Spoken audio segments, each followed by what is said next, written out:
The following is brought to you by the Starfleet Podcast Network, SPN, The Spin. I've played Among Us, and I've got to tell you, Among Us players are some of the most impatient people I have ever met.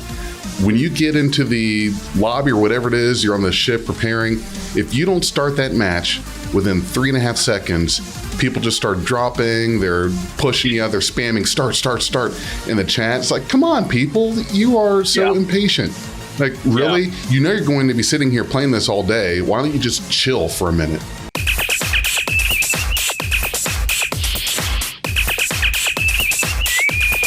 Red alert. Hello, everybody. This is Big J with Beyond Trek Podcast.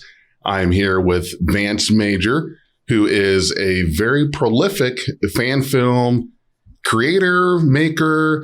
I think I've seen some pictures of you in some of these fan films. You were at STLV at one point to talk about your Star Trek fan film work. So thank you very much for joining me today. And I think we're going to have a lot of fun talking about these fan films. So why don't we start with you telling us a little more about yourself so that we can get to know you and know the work that you like to do inside and outside of Star Trek? Well, I'm kind of a jack of all trades. I get around. I've done a couple of conventions. I did Star Trek Las Vegas. I did Star Trek Antilles, Starship Valiant, Dreadnought Dominion. I've worked with a lot of people in the fan film community, Avalon Universe. Frank Parker, you've talked with him. Guy's my best friend. I sure have, yes. He's the one thing when I first came in the fan, and your name came over. I texted you when I was talking to him, and so I told him I was looking forward to our talk together, and he said it would be very enjoyable. Yeah, he's one of the guys in the community that he's kind of done it all too. It's when I first came in the community, it was pretty divided. Everybody wanted to be top dog. They wanted their film to be the best. They wanted their film to be most talked about. Mm-hmm.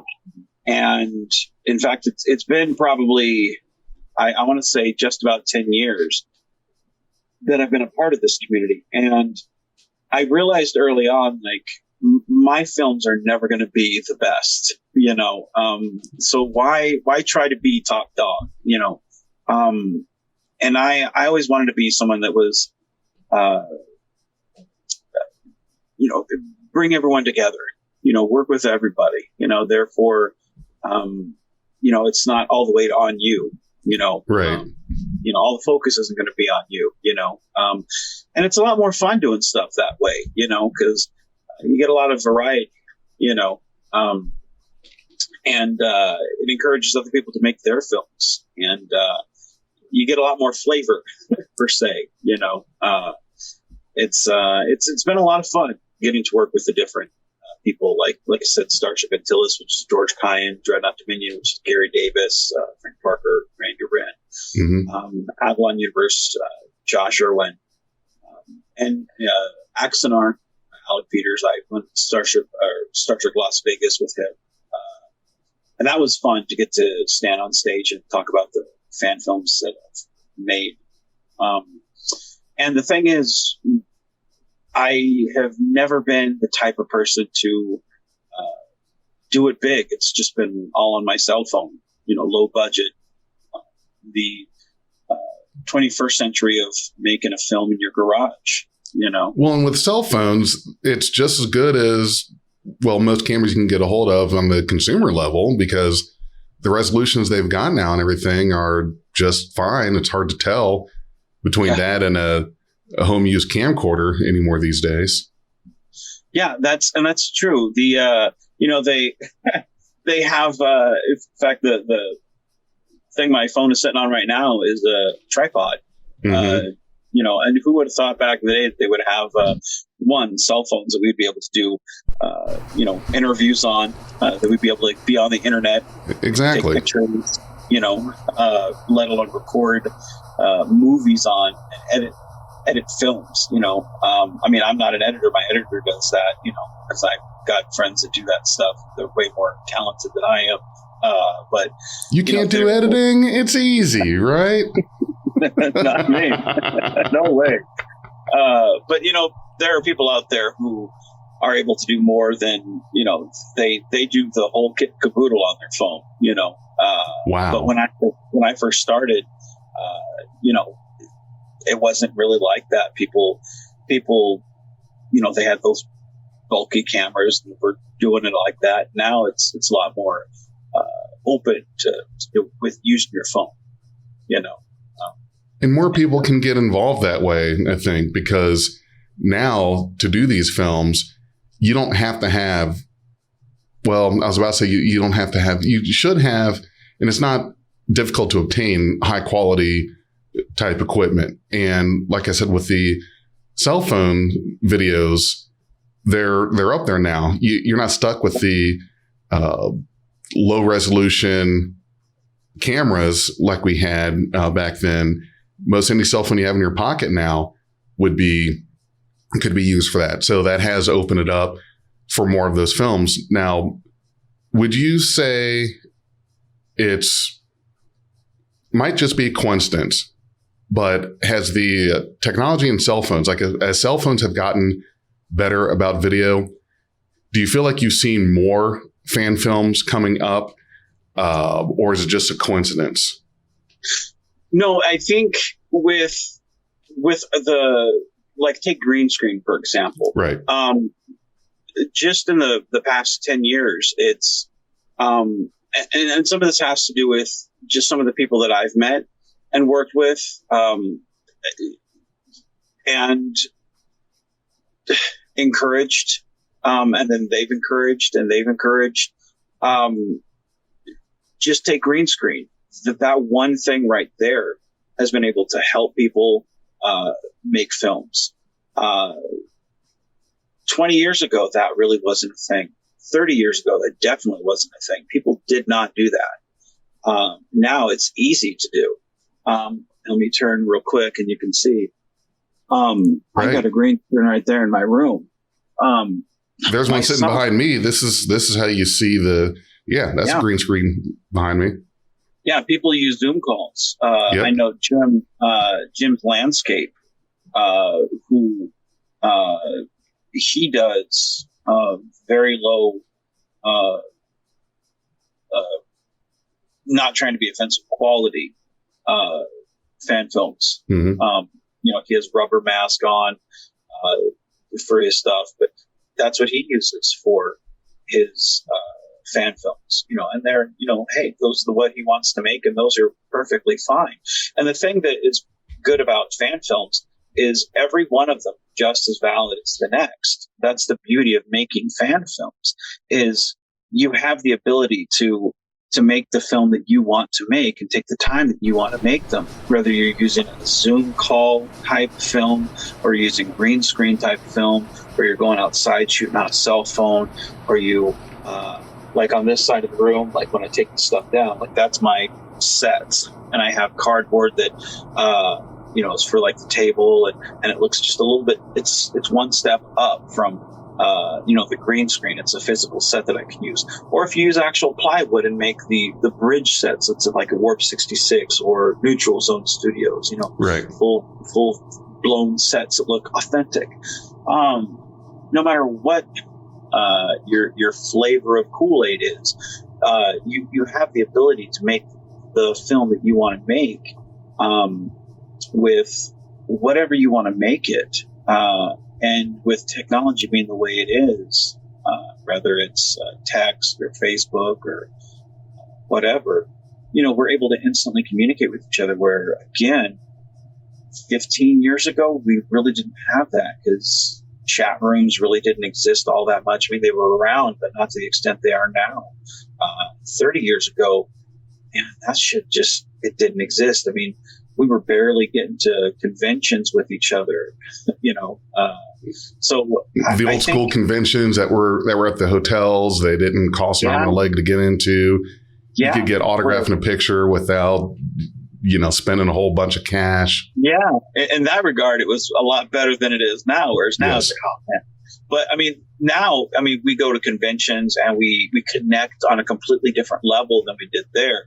One of the things that I'm able to do, if you watch my films, you'll see and you'll notice I do a lot of Combox films, and this allows people to film at their house if they have a uniform, or if they don't have a background or anything, they can film in their living room.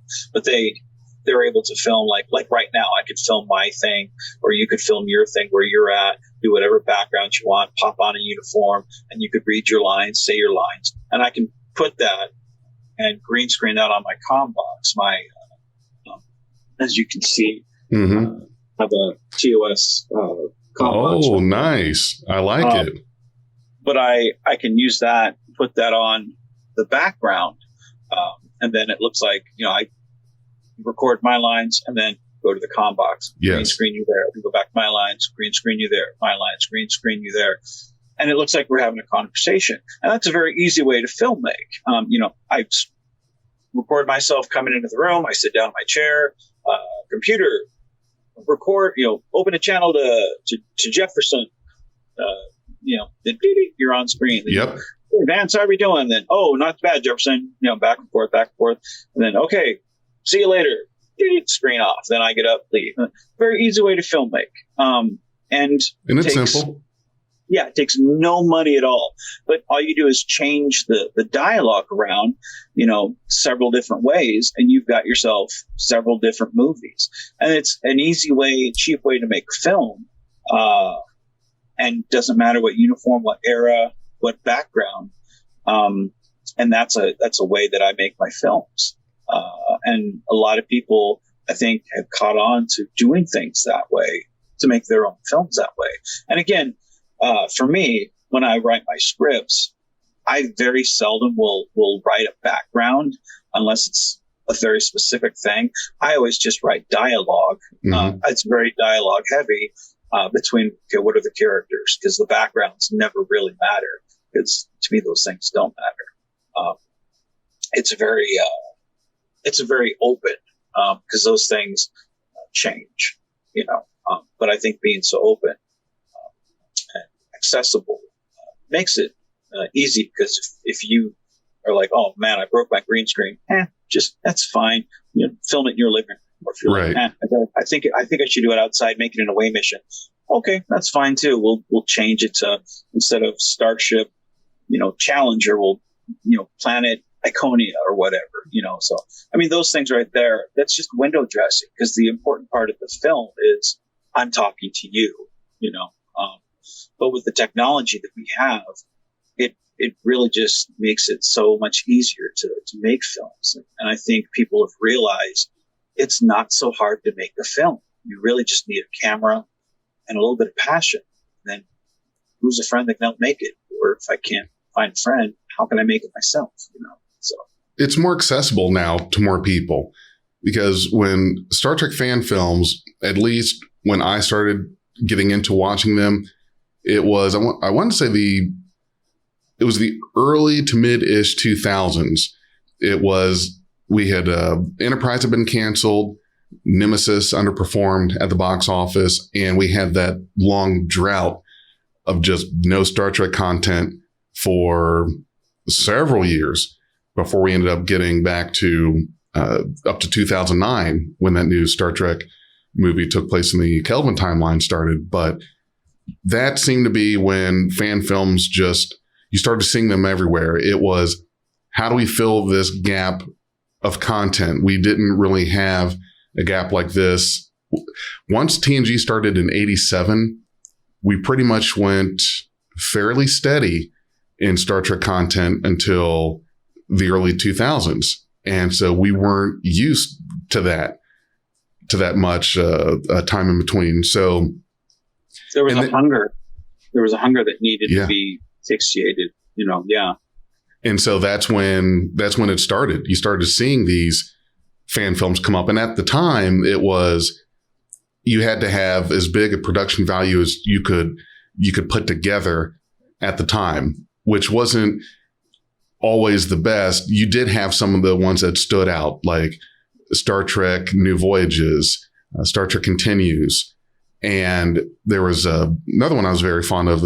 I don't know if you've heard of it, but Hidden Frontier, Star Trek Hidden Frontier, which is one. And it seemed like outside of those, that was where I feel like your main competition was. And what surprised me, or what seemed strange to me, was that there became a competition, because we're all here for Star Trek, and we're all watching these for our enjoyment of Star Trek. So why compete with each other? Yeah. And do you have any ideas or theories behind why suddenly this kind of thing became a competition? When I first came in, like, of course, it was you had the Collie versus Vic camp, and I found it very strange. Of course, the people that I was with had their side, and I stayed out of it because I didn't know any party, and I still don't. And I found that stupid. And for our audience that's not sure, you're referring to James Cawley and Vic Mignogna, who were had two very, very high end. I hate to say competing Star Trek, big juggernaut competing Star Trek fan film series. Yeah, and they, in their own right, like they had a right to be proud of what they were doing, and I never really saw the need for competition. But it's just like when you have McDonald's or Burger King, it's like you have those people that eventually are like, well, which one's better? It's like, well, you can like both. I don't see the need to be competitive, and I have my own personal opinion. I really don't want to delve into, because again, there's always the behind the scenes politics of stuff that I will just say that it's pettiness to be that way. And I've seen a lot of the pettiness, which was one of the reasons why I chose to retire last year.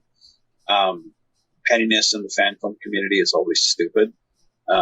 Sadly, I've gotten drawn into some of the stuff from time to time, which, again, it's always best just to be like, let's keep the drama in front of the camera instead of behind it. Right.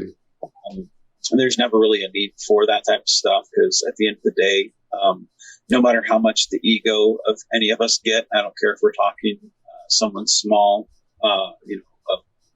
bringing me a cup of coffee, or doing Vic Mignogna's hair, or anyone from those ranges of people on anyone's set, or whether you pick up a paintbrush or you're putting in a nail, or being the highest paid actor on somebody's set.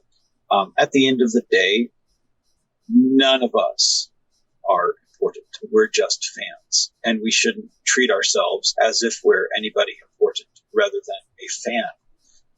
So the need to be treated as anything big is not. So yeah, I don't think it should have been that way. So maybe that's just human nature. Maybe that's just something that we can't resist doing, or just can't help doing. Is I want to make my thing better than the next guy.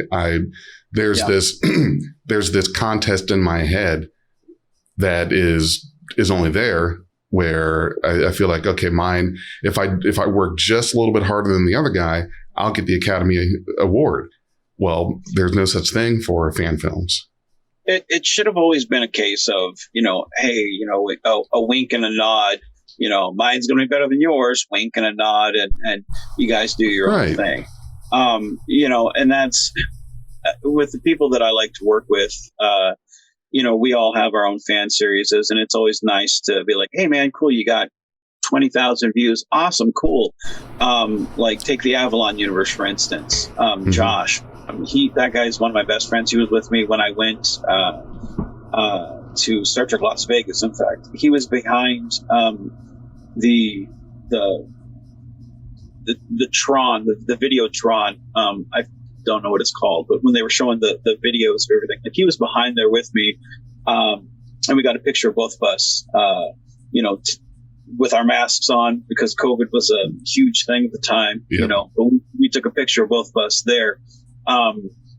He told me, he was like, everybody who says like, you're not important, just remember like the Star Trek people, like William Shatner, Patrick Stewart, all them, like they've stood here and talked. So we're important. And that put things in perspective. But, when his videos get like 20,000 views, 50,000 views, 100,000 views, like I congratulate him. And that's just as sincere as when my videos get like 200 views, right. Like, yeah. There's so much respect, between both of us. And he always credits me as being the person who helped shape the Avalon universe or helped create it or inspire or whatever, and I always deflect that because I'm like, dude, you're so much more talented than I am, because it's like, he's got all these skills. I think of him as like Steven Spielberg, Mm-hmm. You're so talented, but he always credits me as like, well, you're the inspiration, and it's such a yin and yang of respect between us, and love between us as friends.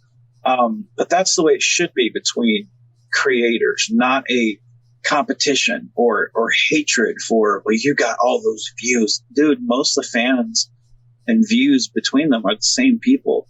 That's the way it should be. It should be, hey, I'm sending you some people who saw my stuff, sent them your way. Good luck, enjoy them. That's the way it should be. So all that competition between those people, it's a bunch of malarkey. The way it should be is creating, like I've done, is create a network of people who can share their stuff. Like, hey, we do our music together, we do our CGI together. Like, hey, you need help, I got some people, here you go. That's the way it should be. I don't get that. It's stupid. Well, especially in something like podcasting, and especially with Star Trek podcasting, I looked and there are easily, I'm not sure how active they are, but just in number, there's easily about 200 Star Trek podcasts. And that's the thing is, no one, and it's the same with these fan films, same with podcasting. You don't have anyone now to tell you, no, you can't do it. No, you're not hired. Well, damn it, I can get a camera, a microphone, or do whatever I want and upload it. And that's the thing is, now everybody's doing it. So you wake up one morning and say, I'm going to do a podcast. I like Star Trek. So what I'm going to do is a podcast, and I'll start with the 10 top episodes of TNG, just like everyone else does. And you kind of feel like, well, how are you going to compete in that? Because there's so many, it's Star Trek and podcasting is so fat in the tail as it is. And if Patrick Stewart woke up one morning and said, I think I'll do a podcast, instantly, boom, 100,000 subscribers, thousands of views, it's going to blow everyone out of the water. So the best you can do, and this is something that I've had a very, very hard time with as well, because I have that competitive nature. I want my videos to get more than 20, 30 views. We all do. We want to have that feeling that what we're doing actually makes a difference, is accounting for something.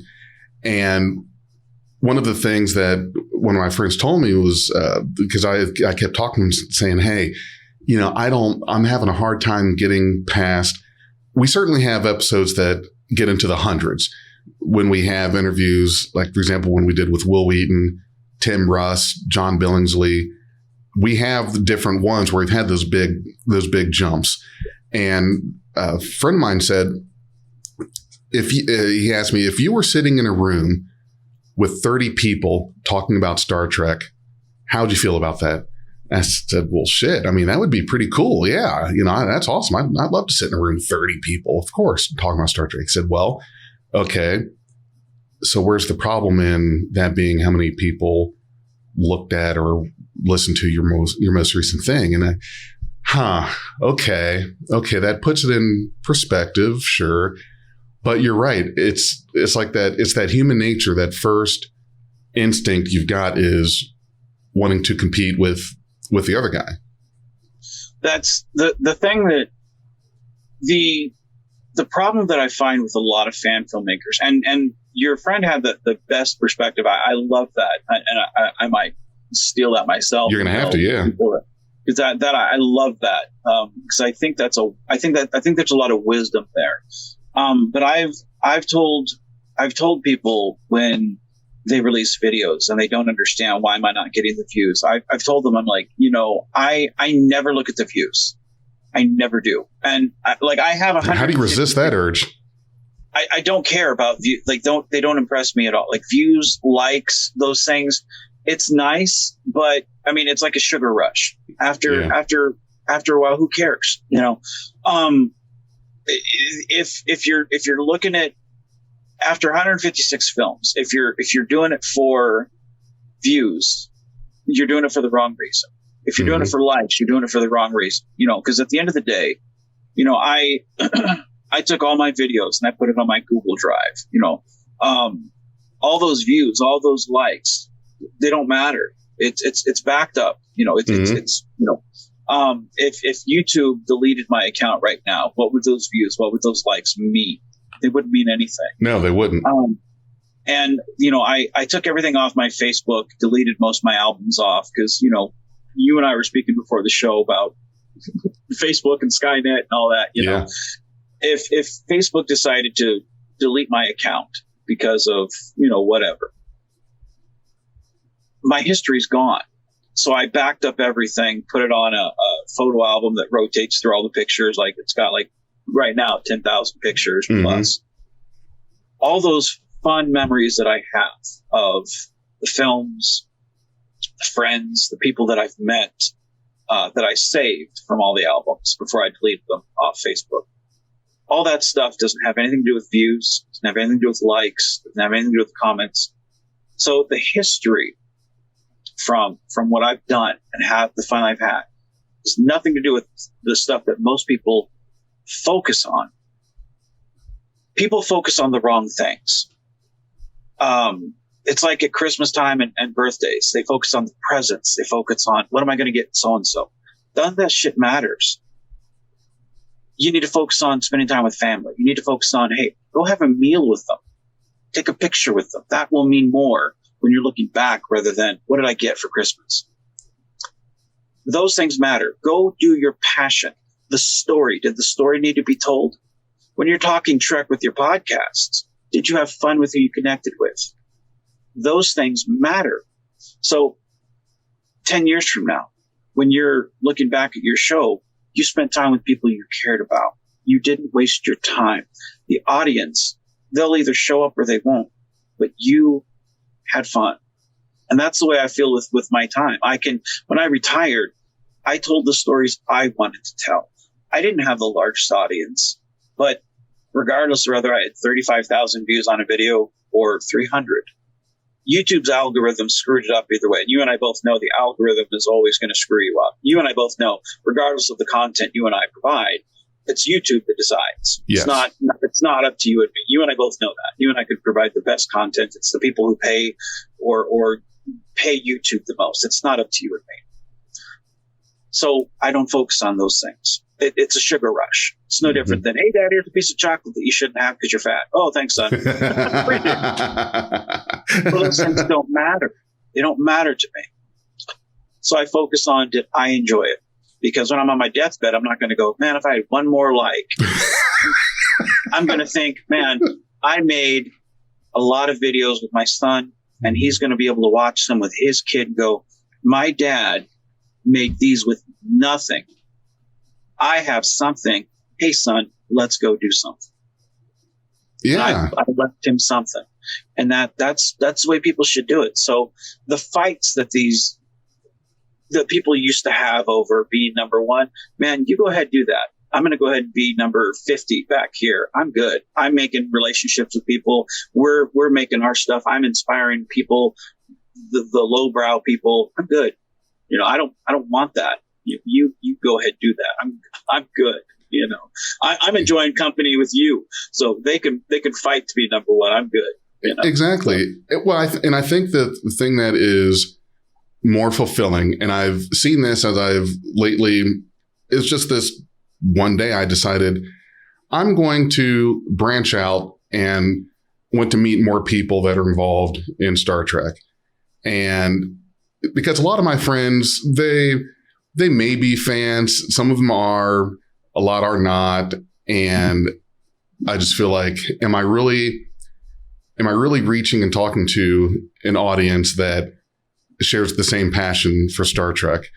And what you realize is that once you start kind of making that circle a little bigger and bigger as it goes around, start looking at making new friends, new mutual friends that are more Star Trek related.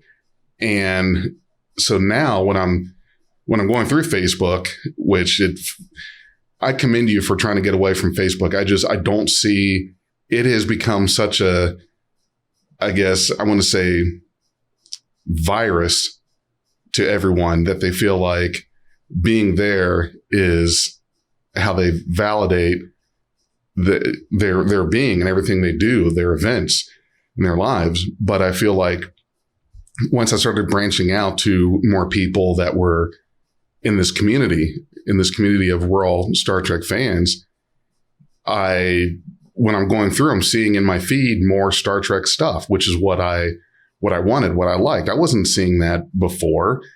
And so now there's more of that now, and you meet new people and you get to make those connections and so forth. And you start seeing kind of some of the people have things in common. Like there's a group that have worked together and know each other, and you start feeling more of like you're a part of this community, especially when it comes to fan films.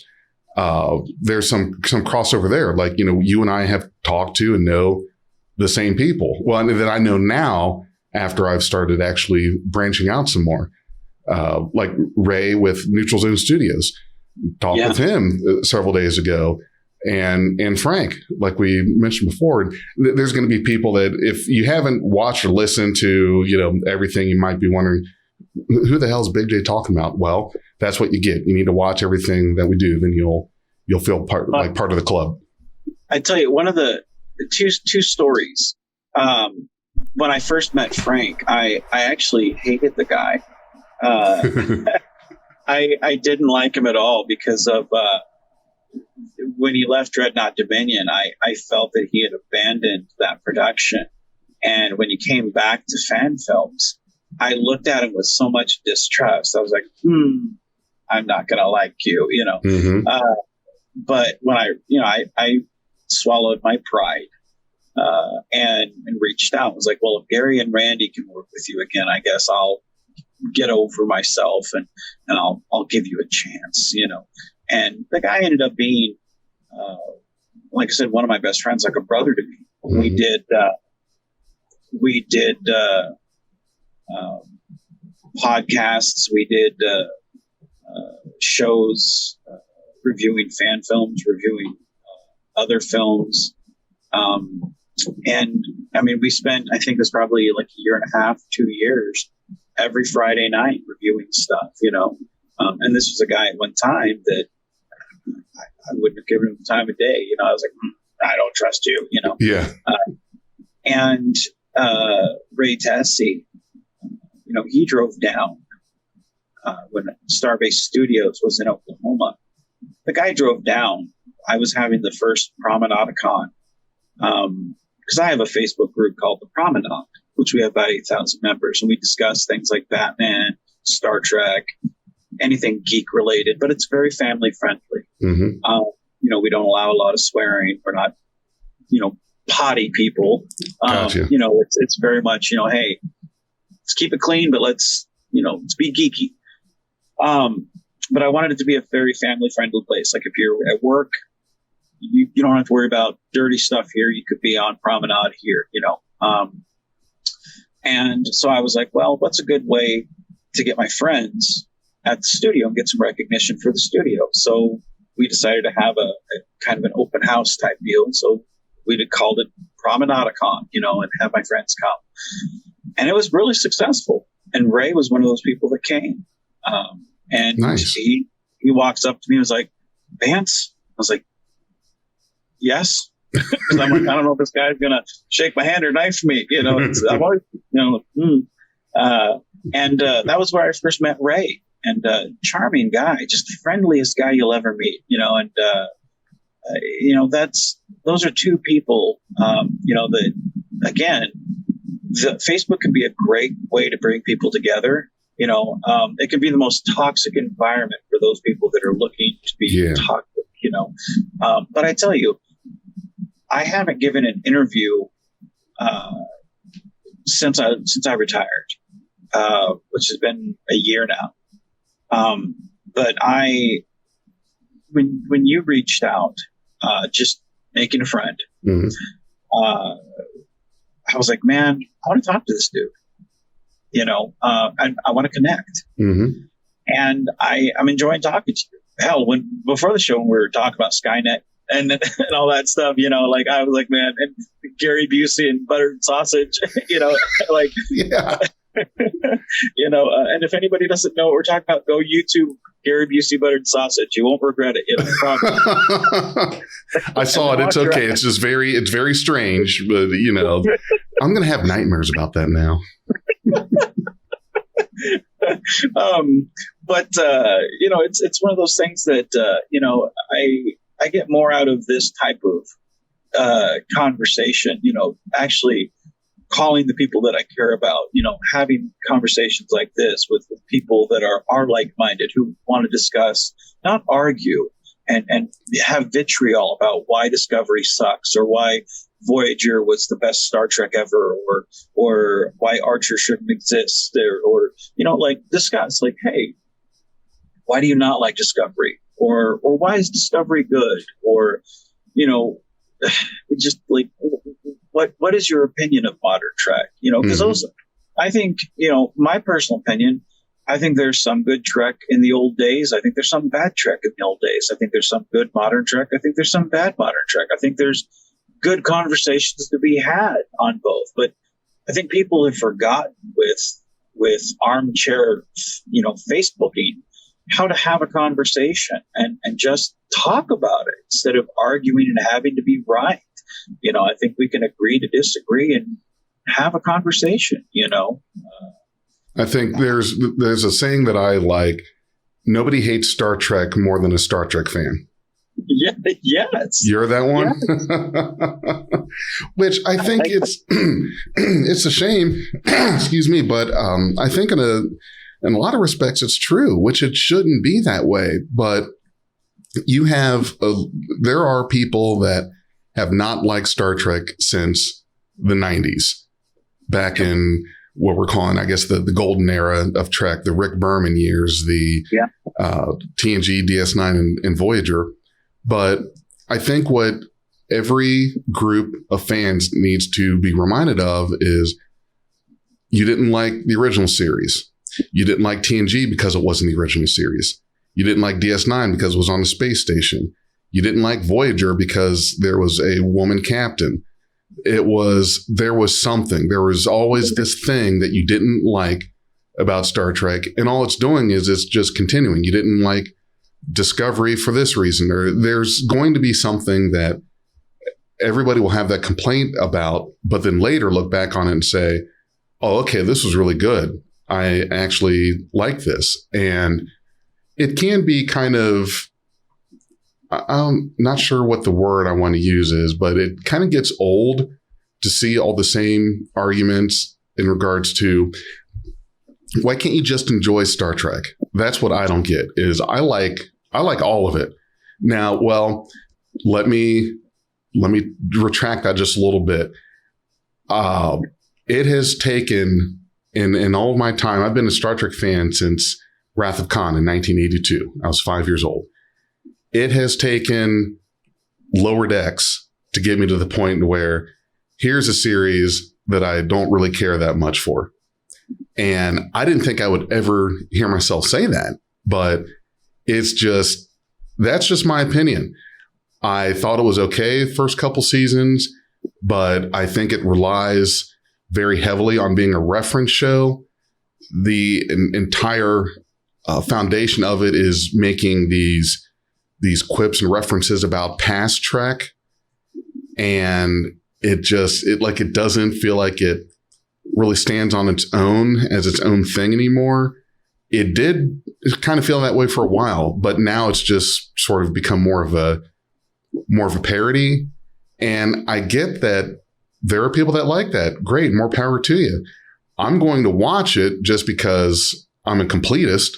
I that's just the thing, is I have seen every Star Trek episode ever, every movie. Well, I'm not going to stop now. It's just, I'll sit through it. I'll watch it, and I might not enjoy it. If I do, great. If I don't, then I don't. See, you're better than I. I agree with you. Like I love all of Star Trek. I think it all has a right to be out there. Mm-hmm. You know, but I'm at that age where I'm wise enough to understand not everything's for me. Like the first half of Prodigy, I didn't enjoy it. I started to watch one episode. It's like, I don't like this. This mm-hmm. feels too much like that Star Wars CGI show. Don't like it. Not enjoying it. I chimed in for the one episode where they had the holodeck adventure with Spock and Scotty and whatnot. And then I kind of picked up the second half of it where they got their uniforms and they were actually being cadets and whatnot. Because I was like, okay, now maybe it'll feel like Star Trek. And I watched most of those episodes, but like, I don't really care for that series. But I understand, like, that's not really meant for me. It's meant for kids. My son doesn't really care for it because he doesn't understand what's going on. And, he's kind of too young to really enjoy that, but he loves Lower Decks. To him, that's Star Trek. He loves it. Now he does the Vulcan sign. He knows all that. Like, he's been in my films. He loves playing Star Trek. Mm-hmm. He grabs a phaser. His favorite weapon is a Klingon disruptor, and he's got his own. Oh, really? Okay. Oh, yeah, he loves it. Whenever we go out and cosplay and I grab a phaser and we hold our weapon, he's got his Klingon disruptor, even though it makes no sense. Yeah. Continuity-wise. Like, go ahead, son. Who cares? More power to you. But every time, I pop on I'm like, hey, you want to watch Star Trek, son? He's like, okay, not your Star Trek, my Star. No problem, son. That's fine. I know he wants Lower Decks, and he loves Badgie. In fact, I wish I hadn't. Last week, I moved Badgie from here to the closet because it's one of his Christmas presents because he loves Badgie. I would have grabbed it and shown you. It'd be like, as proof. But, he loves Badgie, which says a lot of weird things about him as a kid. Like, you're going to have to watch out there. He likes Badgie. You may, you may wake up and he's suddenly standing there with a shovel over your head. It's going to be one of those creeper movies. Oh my God, it's how horror movies start. It's one of those things where, people have to just realize, I hate Voyager. Don't like it at all. There's episodes I like, don't like, and there are characters I like, but as a series whole, I don't care for it. But there are people out there who live and breathe Voyager, mm-hmm. and I understood long ago, not every Star Trek is meant for me. And that's okay. That that we live in a universe where that's okay, and I love that because that means they're going to keep making Star Trek, and that's a good thing. I hate the fact that people are actively trying to destroy that. I don't get that. I don't understand it. Like, why do you want to hate something so much that you want it to go away? And I think that, I don't know if it's just that there's a generation of us that doesn't remember, or that it's a generation maybe behind us that doesn't appreciate it. But a lot of us, we're the reason why Enterprise got canceled. Yep. So so congratulations, fans. I mean, you worked hard enough that you got a Star Trek series canceled. And I think that is something there when you think about it was the fans that helped get Star Trek back on the map in the 70s. If not for the fans, we wouldn't be sitting here right now. But suddenly, the other thing that fans have under their belt is getting a Star Trek series canceled. So, and I know for me, right now saying it, like I've said it before. I've said it before that was a big reason why we lost Enterprise was the fans. It wasn't just the fans, but we hammered it so badly that it just kind of became well, what are we doing it for? The audience isn't there. The demographic is more or less completely against it. It's not getting the ratings anyway. It's getting preempted by every baseball game, hockey game, soccer game. It's getting tossed around different networks. So yeah, I mean, I'm going to sit here and say it. The fans helped get a Star Trek series canceled. Are you happy? Are you proud of yourselves? And so I think we should really be careful with that, in that we want to complain when there's no Star Trek, but then we also want to complain when it's not our Star Trek. It's not my Star Trek. It's like they complained about, instead of saying, hey, fix this, fix this, fix this, fix it. They're more like, this sucks, take it off. This sucks, take it off. And then it's taken off, and it's like, well, okay, now what? And that's the thing. I just, whenever a new one comes on, like I watch it, and I'm like, and yet they act like, oh, you're just taking what they're giving you. No, I have an opinion, but like take Enterprise. I was not a huge fan of the first two seasons, but I loved the third season. Sure. And I loved the fourth season. I think the third season is probably some of the best writing we had since DS9. In terms of, continuity and storytelling, I just think it was some of the best that we had, up to that point. I agree. And fourth season, in terms of tying the series to TOS, I think it was hands down some of the best that we had. Manny Cotto did a great job, running the series from third and fourth season. And that's what they should have been doing, was supporting the series instead of, to hell with this, that's how you support a series. You continue to watch, and you critique it. And you see a series get better. A series can't get better if you just stop, but now we have the mentality, and I think that has to do with just the internet in general, bashing everything all the time, no matter what, even if you haven't watched it. You can't complain if you don't watch, There's a lot of bashing and not even having watched it.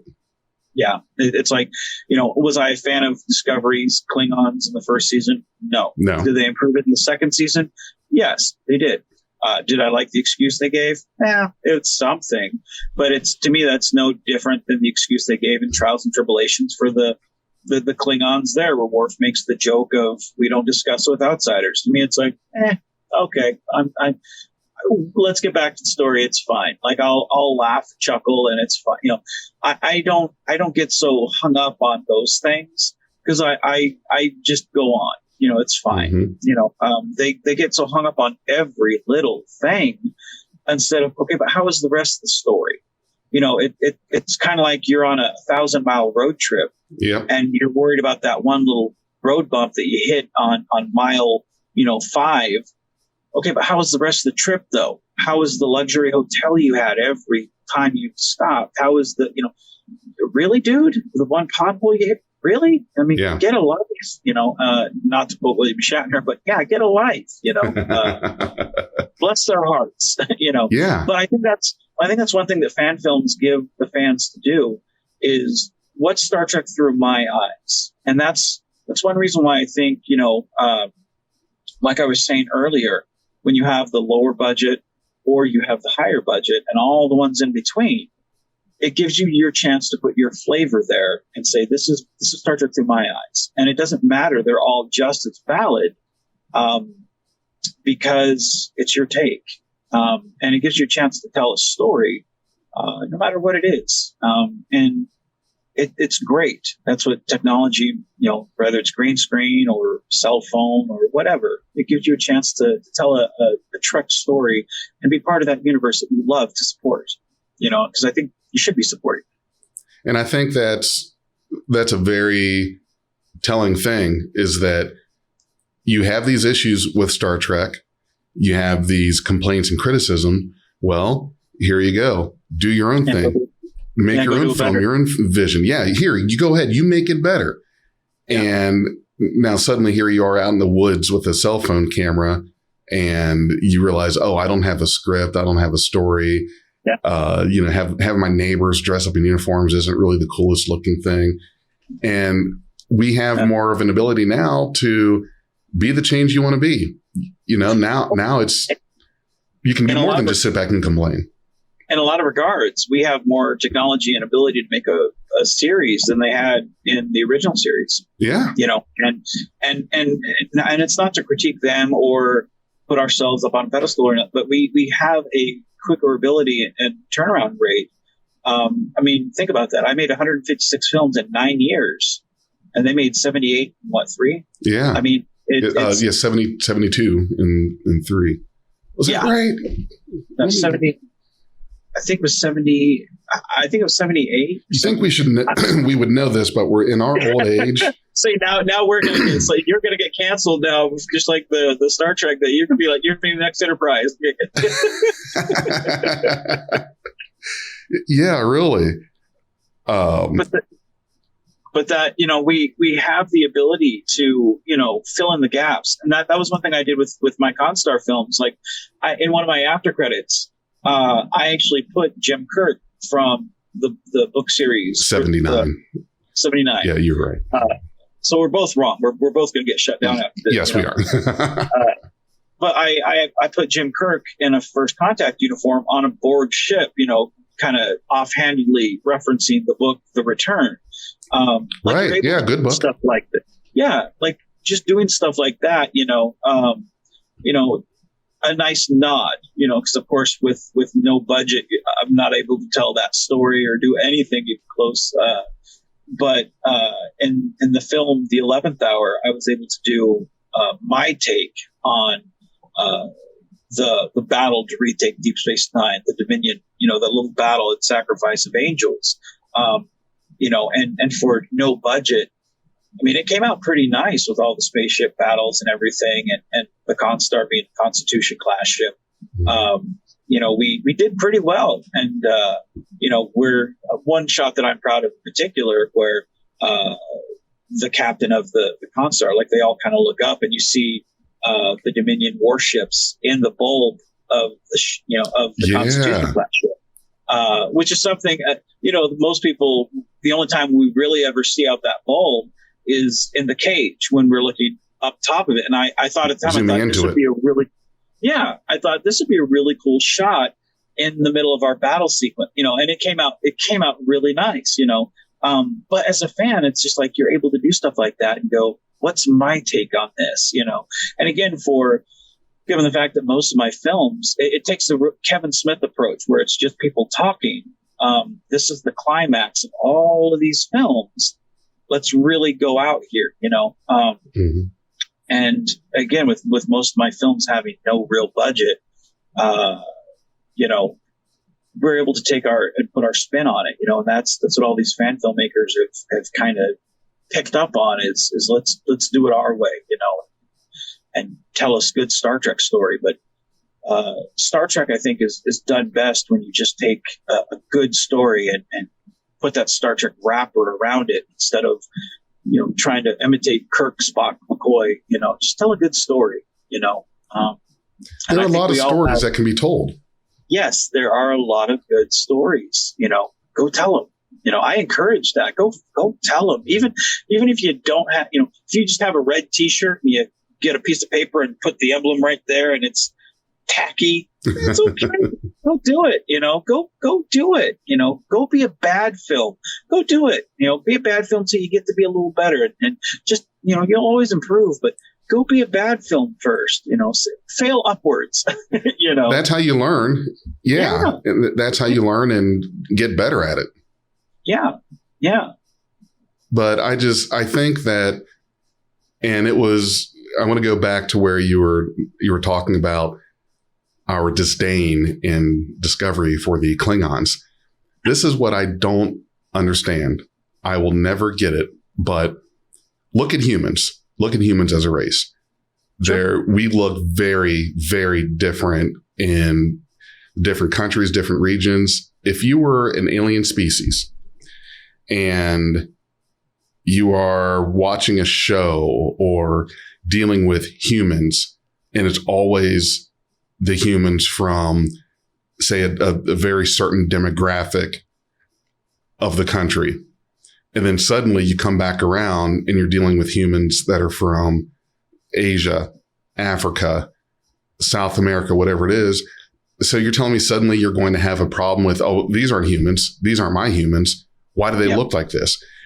So we're saying that about the Klingons when in our minds, we know that we are so diverse that there's not a homogenous look in humans. Why do we expect that from the Romulans, the Vulcans, the Klingons? The Klingons we saw in Discovery season 1, I mean, they could have been the ones from, I don't know, wherever.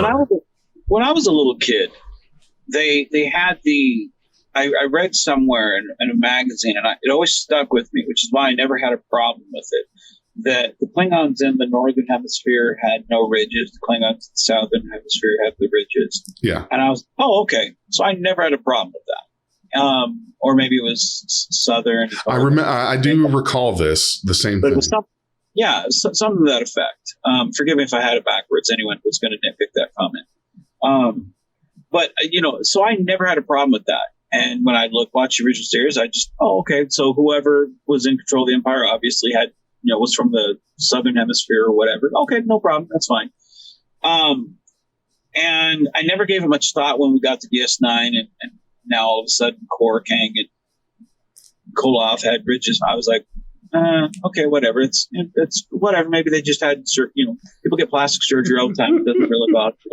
Again, those things I tend to overlook because I'm like, not because I'm stupid, but because I choose to. I'm like, it doesn't matter because what is the story we're telling? We're trying to tell a story. Those things don't matter to me. It's fine. At first it was explainable. Now we got a situation. Yeah. I'm okay with this. But you're absolutely right on the Klingon thing with people looking different. What would have been unforgivable to me? And this is the point of no return. And they did not overstep. And this is why when people bitched about the Klingons, I was like, I agree with you on people looking different. What would have been unforgivable to me is if they had shown Worf as a Discovery Klingon. Oh, God. No, that would have been it. That would have been the end of it right there. That would have been the point of no return. I would have been like, no, unforgivable. Yep. Because at no point did he ever look like that. And now you're rewriting complete history. Right. Because at no point no matter what story you're serving, you're now rewriting what happened. And I can no longer follow you into that. I can follow you for most things. And even with Locutus, how when they flash back, they kind of have the first contact makeup and everything. And it's like, oh, that's cool. That's an updated look. I dig that. I like that. I personally like the updated look more than the classic, best of both worlds look for Locutus, But to me, that's one of those, that's a taste issue. To me, that's just updated makeup. That it doesn't take me out of budget. That's just budget. Yeah. But to me, like you said, budget, that the Discovery Klingons, that's not what happened.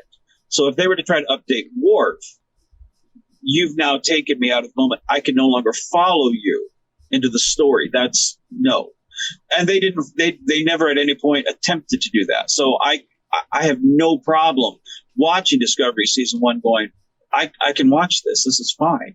So again, I don't like how they looked. That's a completely different argument, but I have no problem with them looking that way because, hey, as you said, we as people look completely different, and that, hell, me and my wife, she's a different skin color and that's just a skin color, that's something, what, yeah, we look completely different, so I have no problem with that. I just didn't care for how they looked because to me, I was just like, what is that? That's not my version because I have, 40 years in my, those are the Hawaiian Klingons. We hadn't seen them before.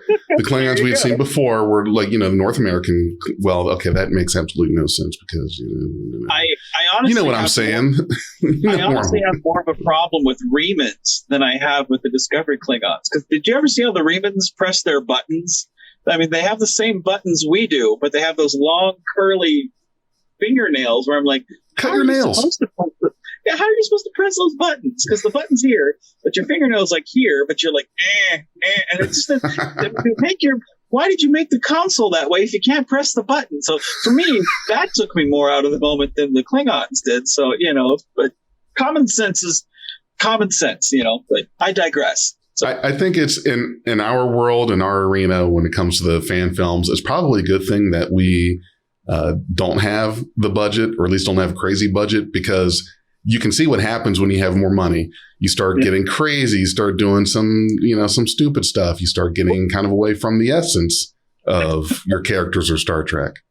Well, it's funny because like I leave my flaws in my films, and a lot of people when they nitpick my films, they're like, "Dude, you have the Little Caesars in the background there. Why did they do that? Why didn't he move?" And I'm like, "No, I left it in on purpose." Like, because my thought was this: when you're looking at a bigger budget, and I'm not going to name names because I don't want these people to go, "Oh, the fat man went after me, F him," So I'm not going to. So when you're looking at a bigger budgeted film who goes into all those details, or you look at me who has Little Caesars in the background, who are you going to send a C&D to?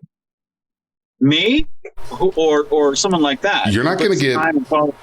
No, you're not going to get a C&D for. No. Yeah, look at this.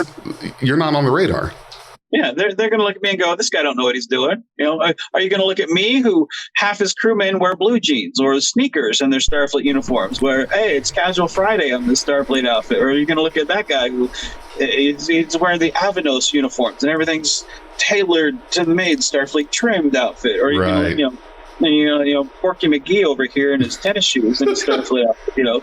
You can't you can't chase that Discovery looking Klingon. So me, the way I see it is, no, I'm not. I care more about the story. Follow me on the story and pretend with me. I like to think of it as we're Star Trek, but we're the kids on the recess playing Star Trek. So follow me on the story. If you can do that, you'll have a good time. When I make my films, the people who come, I'm just as encouraged to, hey, let's finish this up and then go have a pizza as I am at making a film. I'm not interested in, let's make this the most professional looking, best budgeted. I'm more interested in, hey, I'm fat and I'm hungry and I want to get this done, and Little Caesars is calling my name. Pizza rolls aren't going to keep me hungover here. Let's get this going, So that's why I read my actors their scripts, because we're not doing this. Right. So no. Duty's call. Well, which is a fine segue there, because I wanted to start wrapping us up here. The kids are at the pool, and so they're waiting for me to get there. You know how it is when the kids, you're on their schedule. They're not on yours. Yes. You're on theirs. Yes. Well, Vance, I want to tell you, thank you so much for taking out the time to sit and talk with me about this stuff. It was great. I really enjoyed it. And just want to see, do you have anything you want to promote, draw attention to, social medias, anything like that you can put on here that we can talk about right now? I'm not really on social media much these days. I don't really do social media. I tend to just spend family time, which is ironic because I just told my kid I'm busy. No one judge me. Trust me. Okay, this time we're going to Splash Park today. We're going to play Among Us today. I'm not really on social media much. I've kind of given that up. I do change my profile picture, but I don't really do social media much anymore. Rain Cross is putting out a film here in a couple weeks on our YouTube channel. We're going to be filming for Crossroads here in a couple weeks, putting out a film probably early next year. But I will tell you, and I'll probably put this for my fans to get them to listen to this, be like, hey, I got big announcement on this podcast because I haven't made the announcement anywhere. I was kind of saving that for this. Next year, I am going to be filming a hour and a half long Constar film that will see the majority of classic Constar characters return to the Constar. Wow. Okay. It will take place post Picard era, and it's something that I discussed with all of the actors. We were all in agreement. I wrote the 60-page script, discussed with the studio, discussed with all the actors, everything. We are ready to go. It will focus on my character Menard. It will focus on his son Eobard Menard. So it'll be very heavy there, but it will bring back all of the classic Constar characters for one final adventure. But it will be, something that I think the fans will enjoy. But it was something that I was very heavily inspired by Picard season 3, where I saw kind of the return of where our fan favorites we grew up with and where are they now. And I was inspired by that, not ripping that off, but I was very moved by that story from the whole season. And I thought, well, what's my take on that? Where are the characters that we haven't seen in from their timeline, 30 years, and where are they at? So I thought about, well, what's a family reunion of sorts for these classic characters and people that I haven't seen in a couple of years? And, let's film our stuff at home like we usually do. And then what's a couple of scenes returning us to the Constar, and let's go have our family reunion and then go get a pizza. So we will be doing a one big film for them. So that is great. So I'm looking forward to that. I definitely want to see that. Sounds like a lot of fun. Sounds great. So it sounds like we're both going to water parks and such today, which is good. Looks like it's hot out. So to those of you that are listening to or watching us, thank you for your time and being a part of Beyond Trek podcast. And I don't even know why I try to close a podcast, because every time I do, I start just tripping all over myself. I don't know what it is. Happens every time. I'm going to have to write it down. I'm going to have a freaking script right here next to me, ever reminding people to go boldly with Beyond Trek podcast. Thank you. If you enjoyed this podcast, you can support us at patreon.com/BeyondTrek. We are Beyond Trek Podcast. Lower your inhibitions and surrender your ears. We will add inspirational and hilarious Trek content to your day. Your attention will adapt to subscribe to us. Resistance is futile.